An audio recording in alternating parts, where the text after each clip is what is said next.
Olá, como vai? Mais uma vez estamos aqui para compartilhar um pouco, refletirmos e pensarmos na nossa identidade como igreja, não é? Nesses dias nós estamos vivendo o desafio, né, da epidemia e nós temos que repensar muitas coisas, né? Nossa presença na sociedade e a maneira como nós vivemos. E isso tem nos levado a refletir exaustivamente, né? Como é essa vida, como é ser igreja online, por exemplo, né? Como conciliar agora, depois que passar a pandemia, essa pós-pandemia, as nossas atividades presenciais e mesmo as atividades virtuais ou online. Nós precisamos refletir sobre isso e tudo o que está acontecendo. Será que Deus está trazendo uma reforma aí, uma restauração do padrão original, aquilo que realmente Ele planejou, Ele desenhou para o seu povo? Qual é o conceito realmente bíblico da igreja? A Bíblia fala em vários momentos, principalmente na Nova Aliança, sobre a igreja como o povo de Deus, o povo de Adonai. Esse foi o desenho original pensado antes da fundação do mundo e que ficou escondido. E ele foi revelado, como diz o apóstolo Paulo no capítulo 3 de Efésios, ele fala muito a respeito disso. Ele diz que, por essa causa, capítulo 3, verso 1, eu, Paulo, sou prisioneiro de Jesus Cristo por vós, os gentios, se é que tendes ouvido a dispensação da graça de Deus que para convosco me foi dada, como me foi esse mistério manifestado pela revelação, como antes um pouco vos escrevi. Por isso, quando ledes, podeis perceber a minha compreensão do mistério de Cristo, minha compreensão do mistério de Cristo, o qual noutros séculos não foi manifestado aos filhos dos homens, como agora tem sido revelado pelo Espírito aos seus santos apóstolos e profetas. A saber, que os gentios são co-herdeiros e de um mesmo corpo, participantes da promessa em Cristo pelo Evangelho, do qual fui feito ministro pelo dom da graça de Deus que me foi dado segundo a operação do seu poder. A mim, o mínimo de todos os santos, me foi dada essa graça de anunciar entre os gentios, por meio do Evangelho, as riquezas profundas, incompreensíveis de Cristo, demonstrar a todos qual seja a comunhão desse mistério e que desde os séculos esteve oculto em Deus, que tudo criou por meio de Jesus Cristo. Esteve oculto em Deus, desde os séculos esteve oculto em Deus, que tudo criou por meio de Jesus Cristo. É verso 9, capítulo 3 de Efésios, verso 9. E o verso 10 diz, para que agora, nesses dias finais, nesses tempos finais, nessa era apostólica, pela igreja, a multiforme sabedoria de Deus seja conhecida dos principados e potestades nos céus, segundo o eterno propósito que fez em Cristo Jesus, nosso Senhor, no qual nós temos ousadia e acesso em confiança pela nossa fé nele. É muito interessante esse texto. São 12 versículos intensos, profundos, que o apóstolo Paulo fala sobre esse mistério escondido em Deus e agora, no início da era apostólica, revelado, não é, que é a sua igreja. Então, qual é a nossa missão no mundo, não é? Qual é a nossa identidade e a nossa missão? A nossa identidade como povo de Adonai, ou seja, membros do cabeça, membros ligados ao cabeça. A Escritura chama a figura de liderança, de governo, de cabeça, muitas vezes. Muitas vezes essa palavra é aplicada no Antigo Testamento, nas outras alianças, e também fala sobre Cristo, estabelecido como cabeça, e que os reis da terra vão ter que se curvar a ele como cabeça. O governo está sobre os seus ombros. O menino vos nasceu e o governo está sobre os seus ombros. Nós sabemos que ele é o governante perfeito e ele é o cabeça. Aqui mesmo, em Efésios, no capítulo 1, fala desse plano de Deus, o plano redentor. E ele diz: e saber qual a excelente grandeza do seu poder sobre nós, os que cremos, segundo a operação da força do seu poder, que manifestou em Cristo, ressuscitando-o dentre os mortos e pondo-o à sua direita nos céus, acima de todo principado, potestade, domínio e de todo nome que se nomeia, não só neste século, mas também no vindouro. E sujeitou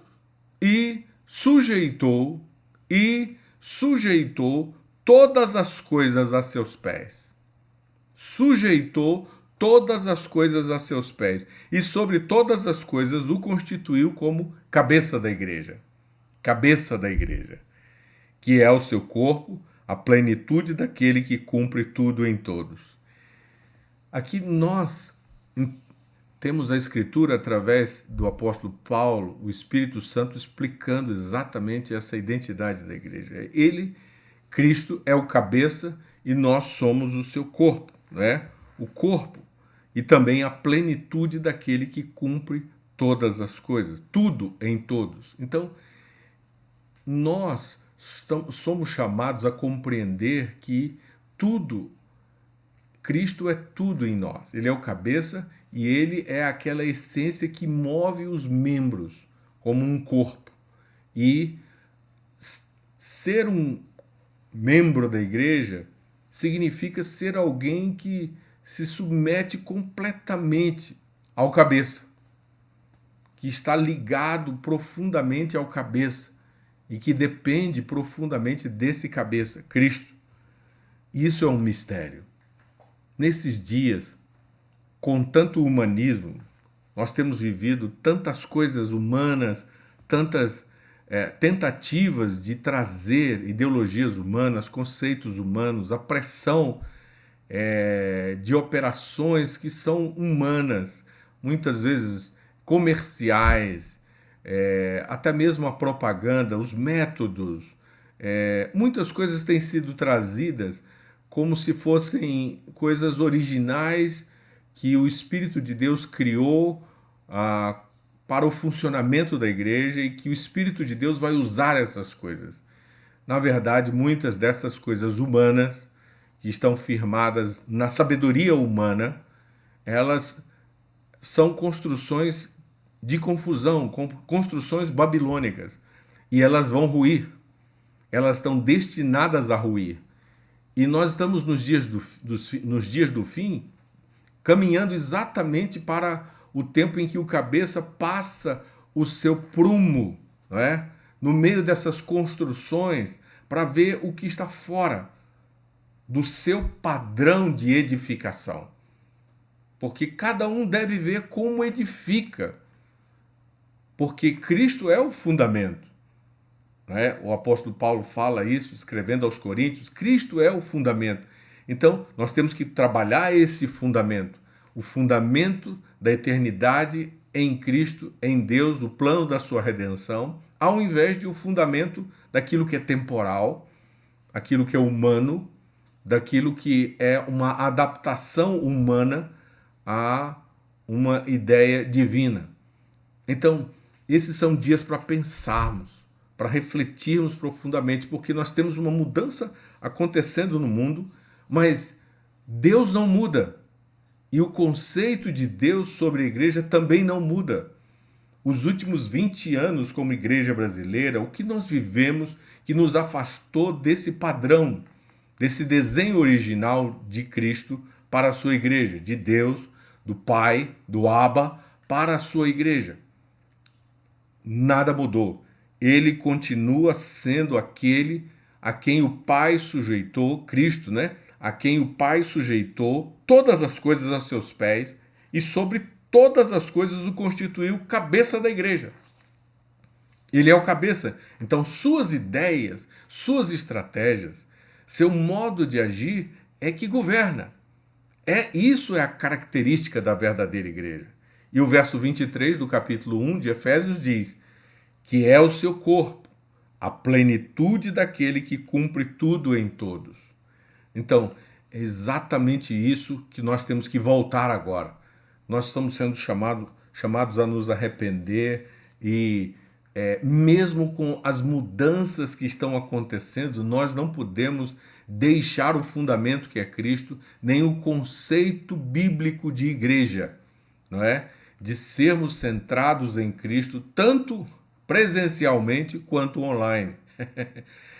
A vida virtual, ela tende a ser sintética, não é? Ela pode ser produzida, mas a fé bíblica e o conceito bíblico da igreja deve ter a mesma essência e requer a verdade, requer a encarnação, requer não só um belo discurso, uma bela filmagem, uma bela imagem, não requer, não é suficiente só uma aparência bem produzida, um bom equipamento, não é? Uma boa produção, não.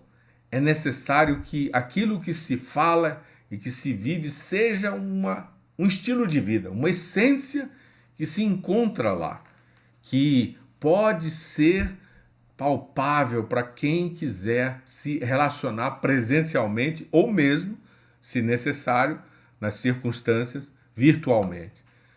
Deus está nos chamando a manter a nossa identidade no meio dessa pandemia e entendermos que nós teríamos que conciliar a nossa presença no mundo com as mudanças que estão acontecendo sem abrir mão da nossa essência. E tudo aquilo que não for identidade e essência não vai subsistir. Vai ser a hora que o cabeça estiver passando entre os candelabros, né? Entre os territórios, para achar o seu povo e as construções não forem segundo o seu modelo, então ele mesmo vai autorizar a derrubada. E é exatamente isso que nós temos que gravar, porque quando vamos para as 7 cartas no Apocalipse, nós encontramos ele passeando no meio das igrejas e ele aponta, olha, isso aqui você está fazendo muito bem, continue, avance, mas isso aqui você está fora do meu desenho, então se arrependa rapidamente, retorne para o original. E aí, o que vai acontecer se você se arrepender, eu venho para você e trago ainda uma recompensa. Eu tenho para você ainda uma recompensa. Mas se você não se arrepender, o que vai acontecer é que eu vou lidar com isso, é que eu vou lidar com essa situação de maneira a corrigi-la, porque o meu amor corrige. A minha liderança sobre ser cabeça sobre você me autoriza, não é? Me dá legalidade para corrigir o que é preciso corrigir. Então, nós temos no meio dessas situações atuais um desafio para a liderança dos 5 ministérios, a liderança pastoral, a liderança apostólica, a liderança dos 5 ministérios necessita meditar nessa identidade original da igreja e trabalhar essa essência e vigiar bastante sobre a aparência, porque levados para o mundo virtual, a tentação de oferecer conhecimento sem encarnação é realmente muito grande.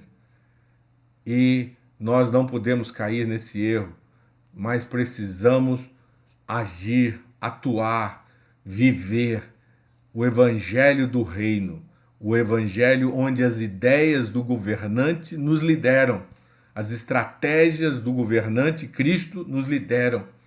E esse é um desafio muito forte atualmente, porque diariamente os ministros estão nas plataformas de mídia, diariamente estão acessando, estão colocando conteúdos e cada vez mais, e o meio ele é cheio de muitos recursos, mas a vida de Deus vivida por esses ministros, a vida de Deus desencadeada a partir do relacionamento desses ministros, dos relacionamentos fundamentais, dos relacionamentos corporativos, ela é muito, muito mais importante. É ela que vai definir. Então, aqueles poucos momentos de compartilhar um conteúdo, um conhecimento, ele está infinitamente menor e atrás de tudo aquilo que a vida real em nós, ministros, produz nos nossos vínculos, nos nossos relacionamentos, na nossa tarefa de viver e pregar o Evangelho. Viver e pregar o Evangelho. Todos nós estamos sendo chamados para examinar como estamos vivendo agora e também nos prepararmos para essa grande mudança, porque você está vendo que nós estamos num grande laboratório de comunicação. Você está vendo a quantidade de notícias falsas, de mentiras, que têm sido trabalhadas nas últimas décadas muito intensamente. Isso sempre foi, mas cada vez mais a desinformação está atuante, crescente contra os indivíduos, contra as famílias, contra as nações, contra as cidades, contra o povo em geral. Então, nós temos aí toda uma cultura de mentiras que precisa ser alvo da nossa missão de levar a verdade, mas não somente o discurso ou o conhecimento dela, mas a essência de vivermos essas verdades, as verdades da nossa fé, as verdades da eternidade, as verdades da eternidade que estão disponíveis, os recursos que estão disponíveis para esse tempo, para vivermos agora. E as cidades, os indivíduos, as famílias, as nações estão esperando esse conteúdo, não é? Estão esperando que aquele que é o cabeça, que enche todas as coisas, possa trazer suas essências para suprir, porque os homens estão com fome, uma fome espiritual muito grande. Eles estão com uma fome de eternidade, eles estão com uma fome de valor, de significado.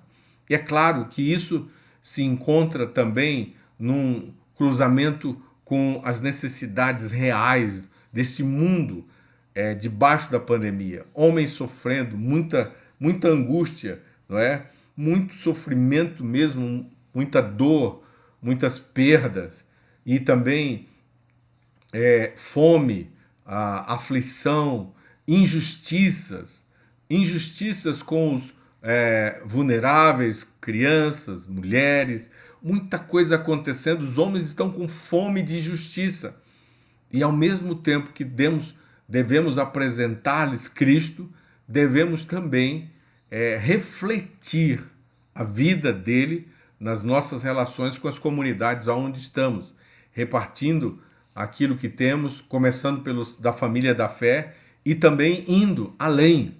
Aqueles que ainda não tiveram a experiência de conhecer o amor de Deus, podem conhecer o amor de Deus pelo serviço social, pela ação social. É verdade. Mas o convívio, o diálogo, o tempo juntos com os homens, a proximidade, a oração, não é? O apoio, o serviço em geral, todas essas coisas são sinais de que estamos nos relacionando com o cabeça, Cristo.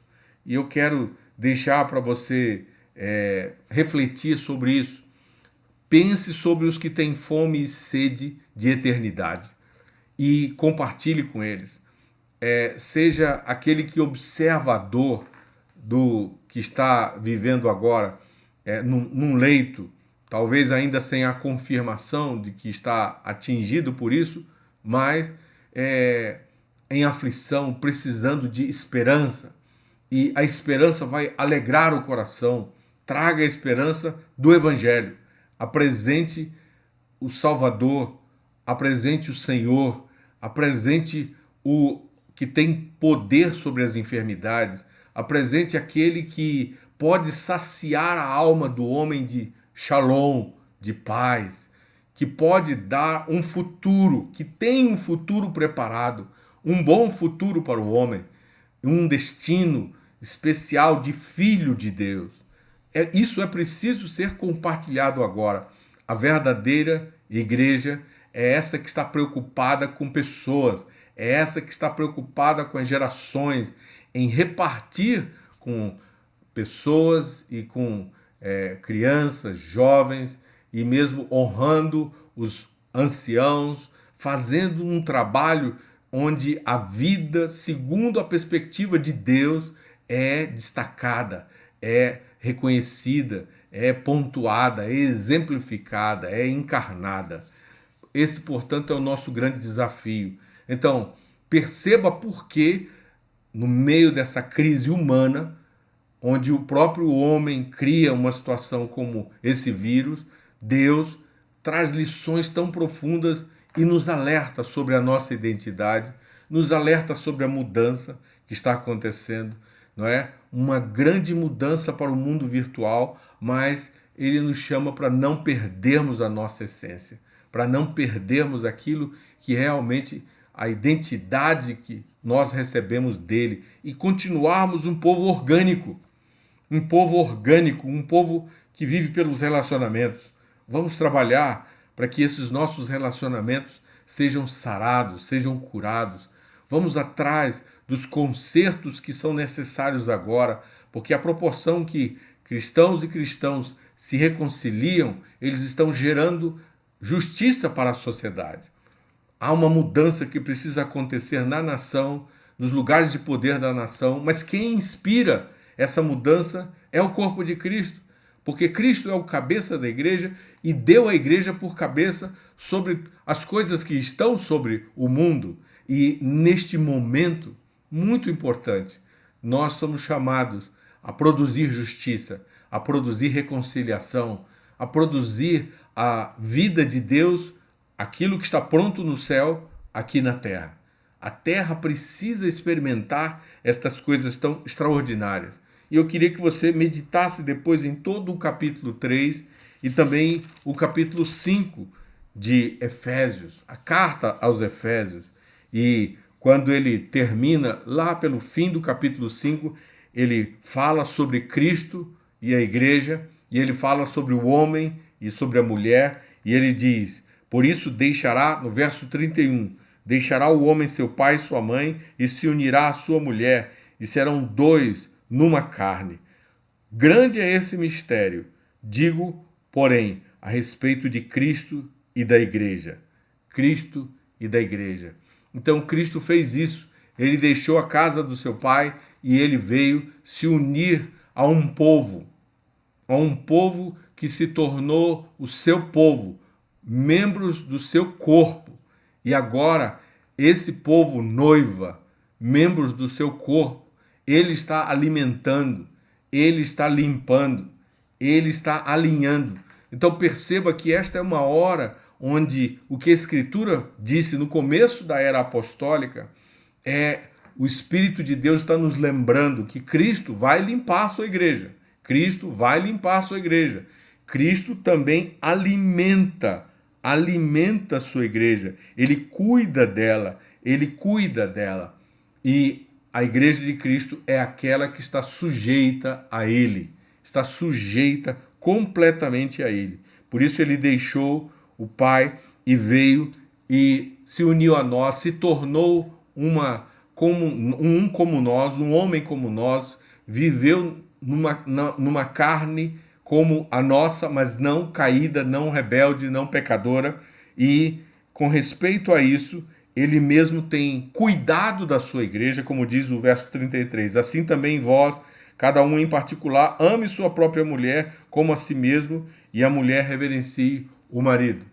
Ele está falando a respeito disso, de como a noiva de Cristo deve considerar essa analogia entre marido e mulher e essa relação que é uma relação preparada para um propósito, onde os dois têm o mesmo valor, onde homem e mulher têm o mesmo valor, mas eles têm um propósito para cumprir. Eles foram destinados para um propósito juntos. E nós fomos destinados para um propósito juntos com o nosso cabeça, Cristo. Então, não são os líderes políticos, não são os líderes tecnológicos, não são os líderes científicos, não são os líderes de tudo que nós vemos hoje que está crescendo, mas sim a liderança de Cristo e os líderes humanos da igreja que se alinham com Cristo. Observe isso. Líderes na igreja precisam se alinhar a Cristo. E então eles vão fazer o que Cristo está fazendo, cuidar da noiva de Cristo como Cristo cuida. E é por isso que muitos estão sendo tirados da sua função pastoral. Muitos estão sendo até recolhidos para o descanso do Senhor, porque Ele procura homens fiéis nessa estação. Graças a Deus, porque alguns que estão sendo recolhidos também serviram fielmente.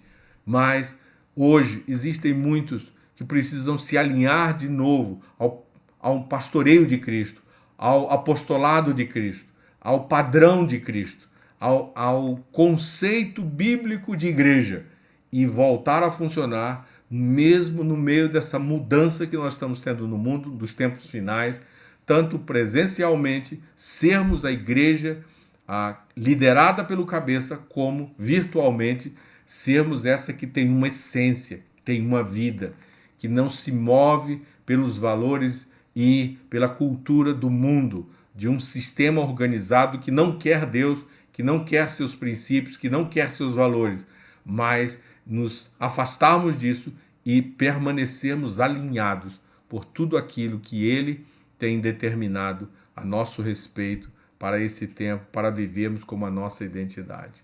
Eu gostaria que você refletisse muito a esse respeito, que você pensasse mesmo nessas ideias, nesse conceito bíblico de igreja e pensasse que nós somos o corpo de Cristo. Nós somos chamados para ter uma vida muito mais orgânica e que essa fé nos imuniza contra as ideias mundanas que querem nos contaminar com incredulidade, com desespero, com ódio, não é? Muito ódio tentando ganhar os corações. E o ódio cega, mas o amor leal nos faz ver de uma maneira realmente cristalina as coisas como elas são. E Deus está nos chamando para deixar o ódio, deixar os elementos dessa guerra cultural que estão sendo lançados contra o povo de Deus e percebermos a nossa identidade e liberarmos aquele que é o espírito contrário. Se o ódio vem, vamos liberar o amor de Deus. Se a mentira vem, vamos liberar a verdade de Deus. Vamos reagir com a contracultura cristã e, sendo assim, o corpo que é liderado pelo cabeça com as mesmas ideias do cabeça, Cristo Jesus. Eu quero deixar essas reflexões e oro agora que o Espírito de Deus venha e leve você profundamente para esse lugar de obediência, de retornar ao desenho original, retornar ao conceito bíblico de igreja e a vida bíblica, como realmente a Bíblia define que é a igreja para esses tempos finais. Você, ministro de Deus, você tem uma chave porque você tem uma liderança. Se você mudar, você pode influenciar muitos para essa mudança. E o Senhor conta com você, Ele chama você para esse reset, para esse novo começo, para uma nova estação onde nós vamos rever o que estávamos fazendo, deixar coisas velhas e começar novamente no fundamento antigo, no desenho original de Cristo Jesus para a sua igreja. Deus abençoe você e agarre essas verdades, ore, comece a viver e compartilhe com seus amigos e irmãos e a igreja. Deus abençoe.